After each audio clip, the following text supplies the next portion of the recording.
Bon, rebonjour. Alors, au préalable, il faut peut-être expliquer que la relation que Exoptique entretient avec Arctic n'est pas du même ressort. Nous, on n'est pas des clients. Si je puis dire, on est des partenaires parce qu'on est plus des intégrateurs. On a les licences et on les revend, surtout sur un secteur d'activité où, on va dire que j'ai la prétention d'avoir une expertise nationale totale. Je vois que j'ai quelques amis du secteur optique qui sont présents. D'ailleurs, les deux fabricants de verres mondiaux, ça me fait très plaisir. Merci d'être venus. Et le journaliste numéro 1 de l'optique. Et vous allez comprendre ce que je fais en réalité. Je vais commencer vite fait. Alors, en général, je suis plutôt rigolo, hein, parce que vous verrez que je suis donc l'ancien directeur général de Visatol. Atoll et Visual, pour ceux qui s'en souviennent, c'est les fameuses pubs où il y a le chasseur qui tue son chien à la sortie. Donc vous voyez que j'aime bien rigoler de temps en temps. Alors, toute ma vie, effectivement, a été placée dans l'optique, au niveau export et au niveau direction générale d'enseigne, de Grand Vision aussi, Grand Optical, Salaris Général d'Optique. Je pense que ce sont des noms que vous connaissez. Et voilà. Tiens, bon, allez, on passe. Donc, je fondais cette société, je ne sais même plus, 2008, parce que j'ai d'autres activités, bien évidemment, parce que c'est pas avec 3 salariés que je vais gagner ma vie, quand même. Je suis effectivement dans le secteur optique, l'expert pour tout ce qui est distributeur, donc opticien pour les études locales de marché, études de zone de chalandise. Alors effectivement, on a des organigrammes ou des modules là, nous qui font 2 mètres carrés hein, quand on fait les études de zone de chalandise. Hein.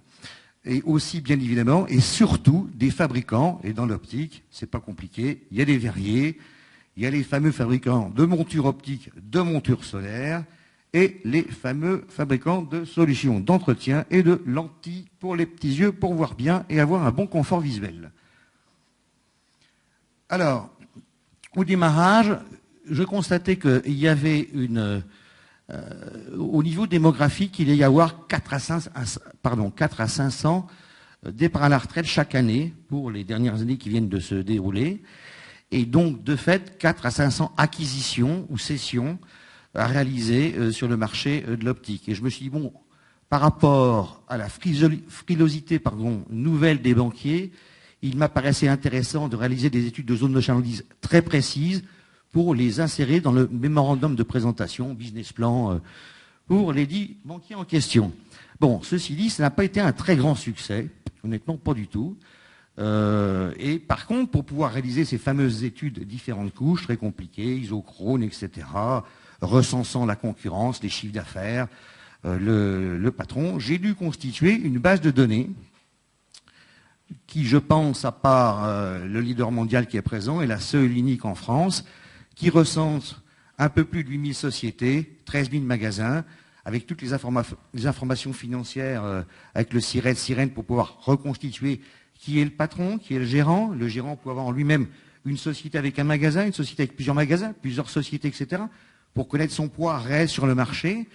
Donc, en réalité, c'est moi qui vais au-devant des fabricants fournisseurs pour essayer de leur vendre ma solution qui utilise des outils Arctic. Voilà ce qu'il en est. Alors, qu'est-ce qui se passe en réalité dans les faits? Donc, comme j'aime bien faire la fête, j'ai des amis qui passent, peut-être qui sont dans la salle, me voir dans ma Bourgogne, on rigole bien en plus, et je leur montre les bases de données que j'utilise pour faire mes études de zone de chalandise, où il y a effectivement tous les chiffres, date de création du magasin, date de création de la société, nombre de magasins, chiffre d'affaires moyen hors taxe, j'en passe et des meilleurs, et je leur montre, tout ça c'est sur un outil CRM externe, et ils me disent, mais Lyon, c'est génial ton truc. Et puis c'est quand même des amis qui sont numéro 2 ou numéro 3 français, et à ma grande surprise, comme je les tutoie, je leur dis, mais je comprends pas, toi, tu n'as pas ça pour faire les objectifs de tes commerciaux? Ben non. Numéro 2 français qui n'a pas ça pour faire les objectifs de ses commerciaux, je suis un petit peu surpris. Et là, il me dit, mais Pascal, personne n'a ça en France. Donc, ayant été moi-même dirigeant d'enseigne nationale et ayant fait les négociations, je suis un peu surpris. Et en réalité, c'est vrai, à part les quelques verriers mondiaux encore qui sont là. Et donc, à partir de là, il me dit, ben, vends-moi la base de données. Alors je dis, mais j'avais pas prévu de vendre la base de données. Puis de la louer, je ne sais pas faire, honnêtement, c'est pas mon truc. Et il m'en offre un. Je dis, comment tu me l'achètes? Il m'en offre un prix, je ne peux pas refuser. Après, comme le métier de l'optique est un petit peu petit, il me ramène 2-3 clients qui sont aussi d'anciens amis, et puis bon, ça se met comme ça en place. Et au bout de 3-4 mois, je prends contact, soyez pas joué à la maison au baby-foot ou boire un bon vin de Bourgogne. Il dit, Pascal, c'est super, mais on s'en sert pas. Ah, il y a un petit problème. Elle a été mise tout simplement. Aujourd'hui, on a serré les boulons au niveau financier comme dans toutes les boîtes. Avant, on avait 2 assistantes, chacun. Maintenant, on n'a plus qu'une pour 2 au niveau direction générale commerciale. Je ne sais pas comment c'est dans les autres secteurs d'activité. Vous savez que l'optique est un secteur très pauvre. Hein, tout le monde le sait. Si, c'est vrai en plus. Et sur ce, je ne sais plus ce que je voulais dire, tiens. Et sur ce, ils me demandent, mais ils nous disent, Pascal, il faut que tu nous apportes, un, tes compétences en interne qu'on n'a plus, qu'on ne peut plus se payer, et puis 2, ton expertise sur tout ce qui est maillage de réseau, etc. Et je vais donc vous montrer un cas concret qui correspond un petit peu à... Et avant le cas concret, je vais vous situer quelques grands chiffres du marché pour que vous assimiliez un petit peu mieux ce que je vends. Alors bon, c'est les mêmes questions qui sont posées à mes prédécesseurs, là. Effectivement, d'ailleurs dans l'optique, pour reprendre votre propos, quasiment toutes les sociétés sont des coopératives, hormis Afflelou et Grand Vision qui sont des financiers purs et durs, sur le système franchise. Et en dur, en succursale surtout. Et donc, c'est toujours la même chose. J'ai 8 commerciaux, j'ai 10 commerciaux, j'ai 20 commerciaux. Comment redécouper mes secteurs? Alors, la petite différence, c'est que dans l'optique, je ne sais pas dans vos secteurs pour vous qui êtes présents, on peut avoir une société qui peut avoir 4 réseaux de vente de 10 vendeurs, parce que chaque réseau va avoir des marques de monture et de griffes de monture différentes. Hein.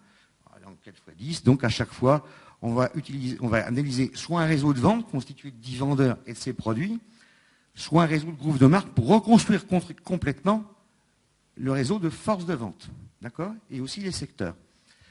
Alors, juste pour mieux comprendre, bien évidemment, aussi comme dans tous les secteurs, lorsqu'on est une société qui distribue des montures, qui fabrique des montures et qu'on est quasiment inconnu, on a peu de chances d'être référencé dans les enseignes nationales que peuvent constituer Optique 2000, Atoll, Afflelou, etc. Vous le comprendrez bien.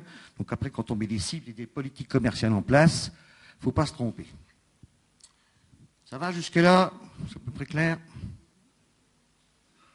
Alors, dans les procédures consensus pour maîtriser les populations, les groupements et les coopératives, il y a toujours cette méthode fatidique qui est FISA. Moi, j'appelle ça la Fédération internationale du sport automobile pour m'en souvenir. C'est l'effet incontestable du marché. Donc, comme moi, j'ai la véritable et je pense la seule et unique base de données du marché, j'ai donc ces faits incontestables qu'on ne peut pas remettre en cause et qui sont le préalable de toutes mes études qui vont suivre pour mes clients. Bien évidemment, ça donne une fiabilité dans le croisement des données de mon client, de ses chiffres d'affaires par client, par vente, par secteur, je speed Hélène, et les miennes. Ensuite, on a plusieurs allers-retours. Honnêtement, tout ce que vous voyez en module, on ne leur montre pas les modules, quand même, on n'est pas fous, hein, parce que c'est nous qui les vendons, hein, on est d'accord? Et là, en réalité, moi, je pratique les schémas heuristiques, je ne sais pas si vous connaissez le mind mapping de Buzan depuis 30 ans, et puis mon associé, lui, il traduit mes petites élucubrations en modules et en organigrammes articles, donc ça marche plutôt très bien. On se voit souvent, on se rencontre pour discuter longuement, direction générale, commerciale, etc. Et puis là, comme on a, à part les 10-12 premiers français, la plupart du temps, sans être prétentieux aucunement et sans que mes chevilles enflent, on apporte plutôt de l'information à nos clients dont ils ne disposent pas. Alors, j'y vais. Présentation succincte du marché. Alors, pour faire rapide, voilà, tiens, il y a grosso modo, il y a 13 000 opticiens, autant d'indépendants que d'opticiens sous enseigne. Par contre, en part de marché valeur, on voit que c'est autre chose. Hein, les enseignes représentent 63% du marché, les indépendants 37%. Donc, en rapport DVDN, c'est pas top hein, pour les indépendants. Chiffre d'affaires moyen, 653 000 euros pour une enseigne. 653 K euros, pardon. 376, donc on voit dès qu'au départ qu'on va construire une politique commerciale et une force de vente pour l'orienter à tel endroit, il y a une réelle importance par rapport au potentiel des cibles clients et prospects. Ça, c'est pour de l'info classique. Là. On voit qu'il y a de grosses différences en termes de nombre de magasins sur la distribution numérique. Bon, Optique 2000, tout le monde en parle. Hein. 1200, Atoll, gros bruit, mais il y en a 600 et quelques. Claro, c'est la deuxième enseigne d'Afflelou, quasi inexistant, mais si on n'est pas référencé chez Afflelou, on ne peut pas vendre. Ensuite, il y a plein de maillages qu'on ne connaît pas. Grand Optical, il n'y en a pas beaucoup, mais les chiffres d'affaires, vous verrez, sont énormes. Et Grand Optical et, je ne vois pas Général d'Optique, LG ou la Générale d'Optique, qui sont des... C'est le réseau Grand Vision, c'est des financiers, c'est 80% de succursalistes, donc on va pas qui s'approvisionnent sur leur propre plateforme d'achat. Donc envoyer un représentant dans une succursale, ça ne sert pas à grand-chose. Et comme ce secteur optique a quand même un grand turnover au niveau de la force de vente, on a beaucoup de jeunes qui arrivent. Et puis, ma foi, quand on commence dans le secteur, on n'a pas 20 ans de terrain et on a besoin d'être orienté. J'accélère.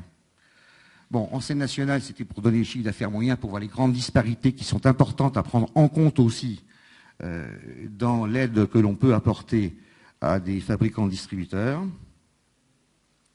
Bon, alors on va prendre un cas concret.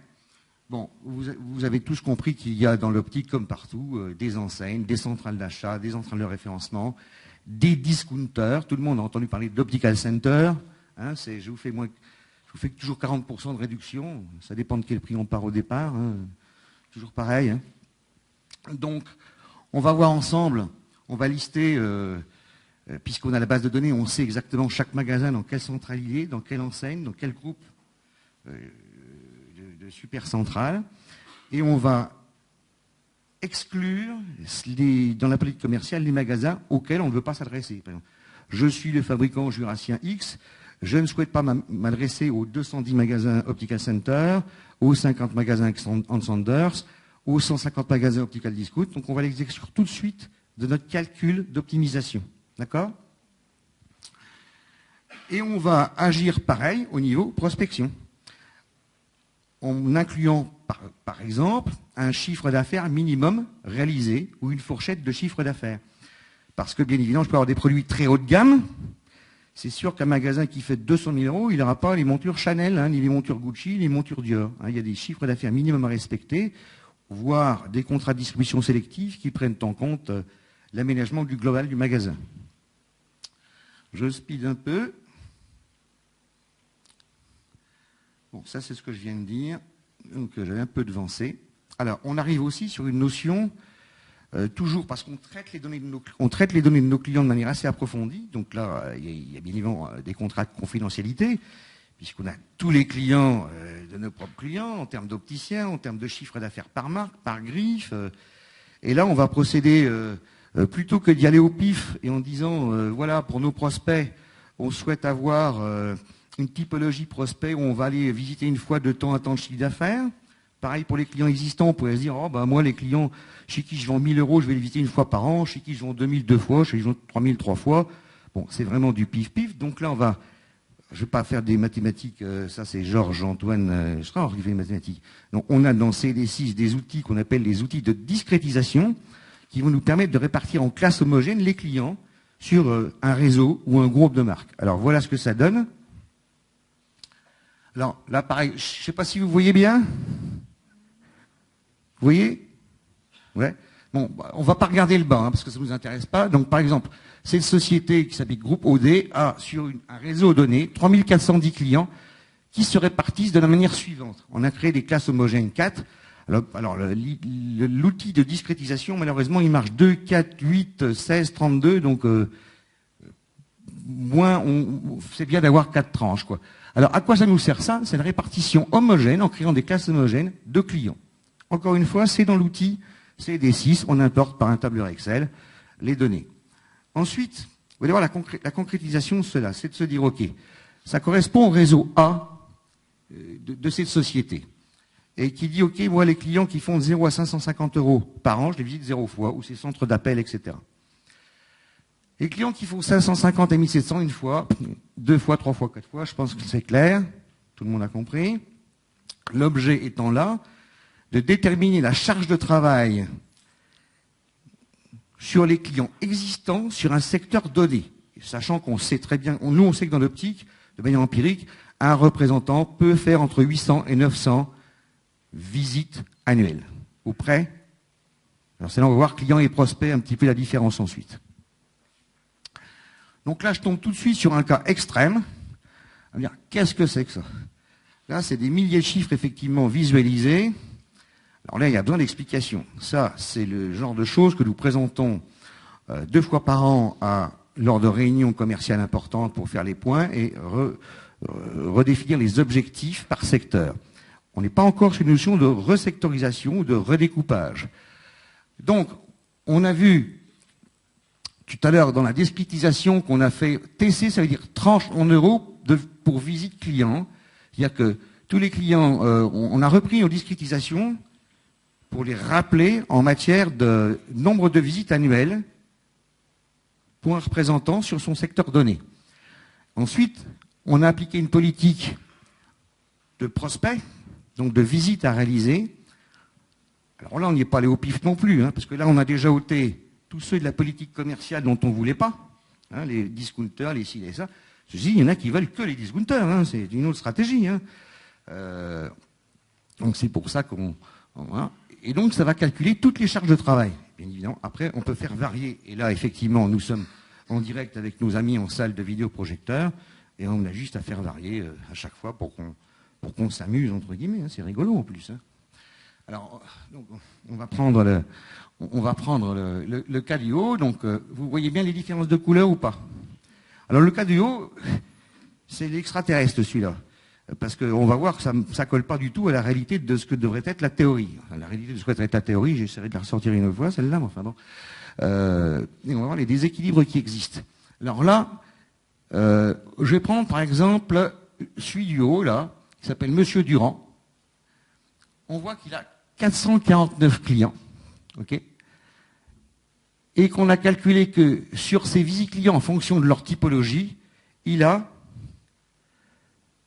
1032 visites à faire. Il est Aristide de Pascal Château, il vient de dire qu'on ne pouvait pas en faire plus de 900. Sauf que là, c'est des extraterrestres, les gars, et ils téléphonent, ils n'ont même pas de visiter, ils prennent leur commande. Et il y a toujours des exceptions qui viennent confirmer les règles. Ensuite, il y a 413 prospects, mais on a réinclus les clients dont le chiffre d'affaires était inférieur à 1100, parce qu'on se dit, c'est pas des vrais clients, ils ont besoin d'être revisités d'une manière totalement nouvelle. À zéro de la société, finalement, quoi. Ensuite, on sait que il y a sur ce territoire de, je suis où déjà, Monsieur Durand, c'est ça? Donc il y a 1792 magasins, quelle que soit leur appartenance, Atoll, Mutualiste Optique, Optical Discount, Afflelou, il y en a 1792. Mais de ce qui correspond à ma politique commerciale, il n'y en a que 665. D'accord? Mais aujourd'hui, sur ces 665, j'ai déjà 449 clients. Donc j'ai une pénétration sur ce secteur qui est énorme, puisqu'elle est de 68%. D'accord? Donc ensuite, on redescend, etc. Donc oui, très bien. Alors après, on va prendre un exemple du bas, où là, on va dire, ça colle pas du tout. On a Monsieur Collin, lui, il a 175 clients, il fait 337 visites, il n'a pas grand-chose à foutre, lui. Hein. Et puis 372, 409 visites, il est tranquille. Hein. Et on voit qu'il a une marge de manœuvre très importante à réaliser. Je speed encore. Donc là, on peut s'amuser à bouger les secteurs, mais soyons clairs, dans l'optique, à part les nouvelles sociétés qui arrivent depuis 1 an ou 2 ans, les contrats... mince, comment ça s'appelle? Les contrats d'employés, les contrats VRP, les contrats exclusifs, etc., sont très vieux et les redécoupages sont difficilement réalisables.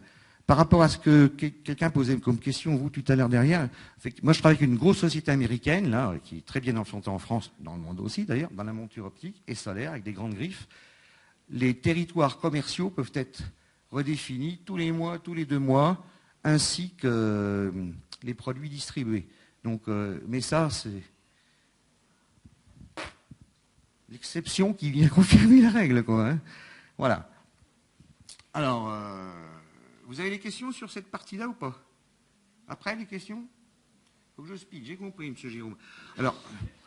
Alors là, on remet un document, je vais vous le faire vite fait, c'est un document papier, qui est aussi envoyé en Excel. Alors, trop d'informations tue l'information. Donc là, c'est en réalité représentant par représentant. On fournit tout un document complet, si en numérique, hein, comme ça qu'on dit, où il va y avoir ses objectifs, ses visites, etc. Voire même les objectifs en nombre de montures qu'il a à vendre ou en chiffre d'affaires, puisqu'on connaît tout ça. Et tout ça, c'est de nos représentants. Voilà ce qu'on fait assez couramment. Alors, comme je le disais, il n'y a pas trop de redécoupage. Alors, le ROI, il est simple. Bon, parce que petite structure, donc on ne vend pas ça à 100 000 euros. Le coût de déplacement d'un représentant dans l'optique, il va varier entre 80 et 150. Allez, on est gentil, on va dire 100 pour simplifier le calcul. On va dire que si je vends ça à 40 000 euros avec 10 représentants, ça amortit même pas au bout d'un mois, quoi. Parce qu'une visite amortie par jour sur 10 représentants, c'est 1 000 euros à la fin du mois. Voilà. Donc ça se rembourse. Le retour sur investissement est immédiat. Enfin, jusqu'à présent, on n'est pas venu me chercher pour me taper en me disant que ça coûtait trop cher par rapport au retour. Voilà. OK. Ensuite, on m'a demandé rapidement de vous faire... là, c'est une société qui arrive, qui se crée. Hein. Donc, on a toujours cette base de données, répartition sur le territoire. On dit, OK, il y a 2 vendeurs, il y a 4, il y a 6. On a choisi qu'il y en avait 8. Et donc, on a fait une répartition pour essayer de... Alors là, il y a des clients, effectivement, donc c'est pas une création, mais on pourrait très bien que les clients, c'est une remise à zéro complète pour équilibrer les territoires en fonction d'une politique commerciale. Et donc, ça redécoupe complètement les choses. Ce genre de choses, normalement, c'est redécoupage. Nous, on fait un point tous les 6 mois, mais ça se fait plutôt tous les 2 ans ou 3 ans. Hein. Les contrats, ça change pas trop. Voilà. Bon, là, c'est un petit peu comme tout à l'heure. Je ne sais plus si c'était Unisfic, là où j'ai bu. Donc là, on peut effectivement optimiser les secteurs, parce qu'on a des pôles, là, je ne sais pas si vous voyez, quand on plie au-dessus, où ça va être le lieu d'habitation du représentant, où on va décider qui va être là, qui va optimiser automatiquement le secteur. Et en dessous, on va regarder, calculer automatiquement les écarts qu'il y a entre les secteurs qu'on veut orienter, soit prospect, soit client. C'est clair? Ouais, c'est bon. Très bien. Même topo. Là, c'est quelqu'un bizarre. Il n'a aucune politique commerciale. Pourquoi pas, hein, ça existe. Hein, j'en connais. Mais a priori, je ne travaille pas avec. Bon, voilà. Donc, on répartit de manière équitable. Voilà. OK? J'ai fini. J'ai rattrapé le temps perdu. Ah, mais non, mais attends, moi, on m'a bouffé mon temps, là. Hein. Voilà, merci.